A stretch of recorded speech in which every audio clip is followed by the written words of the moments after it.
Thanks for watching. Don't forget to like, share and subscribe to Khizri Ways. बिस्मिल्लाहिर्रहमानिर्रहीम। अस्सलामु अलैकुम वरहमतुल्लाहि वबरकातुहू। लाखों करोड़ों दुरूदुस्सलाम सरदार अंबिया पर, इमाम अंबिया पर। बिस्मिल्लाहिर्रहमानिर्रहीम। अल्लाहुम्मा सल्लि अला सय्यिदना मुहम्मदन बिआददी हुस्निही व जमालिही। मैं आप लोगों का मेज़बान शुजात अली शाह और हमारे साथ मुफ्ती खिज़र नक्शबंदी शाज़ली साहब बैठे हुए हैं। तो हमारा सेगमेंट चल रहा है सवाल व जवाब का और रमज़ान के हवाले से चल रहा है। वो ज़कात के उसमें काफ़ी सवालात हुए, उसकी अदायगी किस पर वाजिब, किस पर फ़र्ज़, या जो भी ख़ास चीज़ें थी, बारीक चीज़ें तो मुफ्ती साहब ने हमें बताई। ये सवाल भी ज़कात के ही हवाले से हैं। चलते हैं मुफ्ती साहब के पास और सवाल का जवाब तलब करते हैं। अस्सलामु अलैकुम वरहमतुल्लाहि वबरकातुहू। वालेकुम सलाम वरहमतुल्लाह। मुफ्ती साहब, काफ़ी सवालात हो चुके हैं और अल्हम्दुलिल्लाह आपके मेहनत से उस जवाबात को हमने आवाम और व्यूवर्स तक पहुंचाया। अल्लाह इसमें हम सबको समझने की तौफीक अता फरमाए। आपका जो सवाल है वो ज़कात से ही रिलेटेड है। सवाल ये है कि एक शख्स ने जो पहले जानता ही नहीं था वो कि साहिब निसाब है कि नहीं, और उसने ज़कात अदा ही नहीं की हो, तो अब वो जब ज़कात अदा करेगा तो क्या साबका ज़कात उसका टोटल मिलाकर अदा करेगा या वो अब इसी तरीके से अदा करेगा? क्योंकि इसमें सोने के रेट तो ऊपर नीचे होते रहते हैं, तो इसमें उसकी क्या मतलब क़ैद है और हुक्म क्या होगा इसके लिए? बिस्मिल्लाहिर्रहमानिर्रहीम। नहमदुहु व नसल्ली अला रसूलिहिल करीम।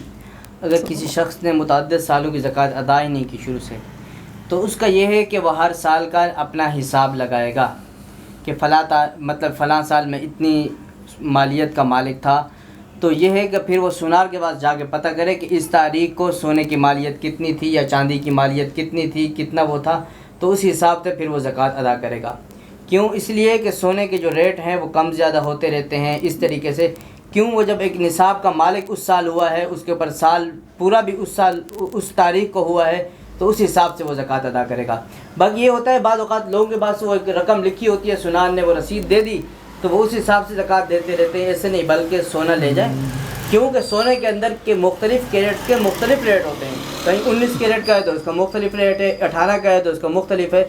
तो अब जब और ये भी है कि जिस कीमत पे ऊपर वो फ़रोख्त हो रहा है उस कीमत का हिसाब लगाया जाएगा, क्योंकि कीमत ख़रीद अलग होती है, कीमत फ़रोख्त अलग होती है। वहीं सोना जब आप सुनार के बाद बेचने जाते हो वो कीमत अलग लगा रहा होता है, वहीं सोना जब आप उससे ख़रीदने जाओ कीमत अलग लगा रहा होता है। तो इसलिए जो कीमत फ़रोख्त है उसका हिसाब किया जाता है। तो सोना जाके आप दिखा दें, बताएं, वो आपको कीमत बता देगा, ये कीमत बन रही है, ये हिसाब है। फिर उस हिसाब से हर साल का हिसाब लगा के आपकी मर्ज़ी एक साथ ज़कात अदा कर दें या टुकड़े में करके ज़कात अदा कर दें। अच्छा, ये ऑप्शन है, अगर क्या नाम है एक साथ अदा करने की अगर ताकत रखता है तो एक साथ अदा कर दे, वरना किस्तों में कर सकता है। और ये रमज़ान से आगे पीछे से मैंने आपसे पहले पूछा था, कर सकता है। चलिए, ये बात भी माशाल्लाह वाज़े हो गई है। और जो शख्स भूल गया हो तो लेकिन ये कि ज़कात अदा करनी चाहिए, इससे गफलत नहीं बरतनी चाहिए। क्योंकि हदीस शरीफ के अंदर आता है जो बंदा ज़कात अदा नहीं करता तो ये इसी का माल क़यामत वाले दिन सांप बन के इसी को ही डसेगा, इसी को वही तकलीफ़ देगा। इसीलिए इससे गफलत नहीं बरतनी चाहिए। मैंने जैसे शुरू में अर्ज़ किया, जिस तरह नमाज फ़र्ज़ है, इससे साहिब निसाब बंदे के ऊपर ज़कात अदा करना भी फ़र्ज़ है। अल्लाह अकबर। ये एंड में उन्होंने हदीस बताई मुफ्ती साहब ने, तो रोंगटे खड़े हो गए कि ये कोई गफलत वाली चीज़ नहीं है। हम तो यहाँ दुनिया में से गफलत बरत देंगे, मगर बरोज़ महशर यही सांप बनकर हमसे लिपट कर हमें डसेगा। तो अल्लाह ऐसे माल से हमें बचाए और अल्लाह हमें ज़कात देने वालों के साथ शामिल करे और साथ में इसके साथ हमें अमल की तौफ़ीक अता फ़रमाए।